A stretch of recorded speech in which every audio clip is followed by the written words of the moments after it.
Most of them have emission data. That's actually what 90% of the companies said, but just 1% of them is able to really use that data. Procurement is really now the superhero when it comes to decarbonization, and that has not been in the job description 5 years ago.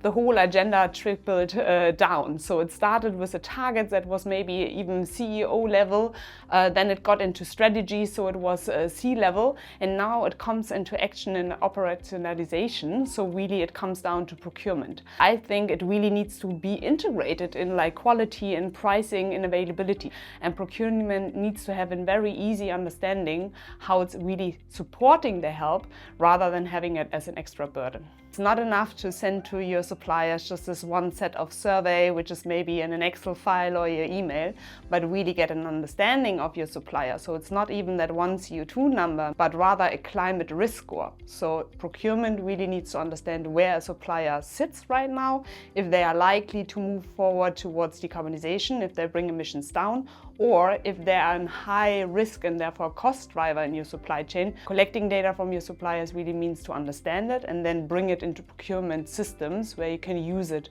to bring emissions down. The bigger vision behind ClimateChoice is to enable every company to make every single buying decision a climate choice, which really means to understand where you make your buying decisions if you get emissions onto your balance sheet or if you are making progress to decarbonize. Always starts with is your own company.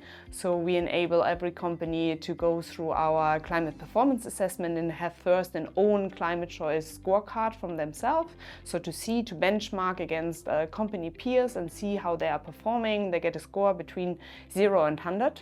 And then from their screen, most often we say the typical 100 most important suppliers using AI to build the climate profiles of their suppliers. And then inviting the most important suppliers and say, okay, you are strategically important. We already have data on you. You don't have to start from scratch, but you can own your profile. And then often procurement is using it either to making buying decisions and tenders, or to really have it for an annual conversation with the suppliers and say, okay, how did the score improve? Which information is missing? Which action came in new? How much renewables is the supplier using, and so on? And do we see that the progress is working? How to start first is always really to be simple and pragmatic and easy. What it really is important to have first your own business reason to start and say why. Then also pick your most important suppliers, like go with maybe in the beginning can be even top 10 suppliers. Scale it then to the top 100 and not just already start with the thousands. And also again with your suppliers, do not collect all data you can, but maybe find out like what are your steering KPIs in the beginning. Is it like climate targets, emissions, product level data? And then from there see who is actually really mature, with whom you can go down and with whom you just keep the monitoring and maybe support rather than ask everything in the beginning upfront.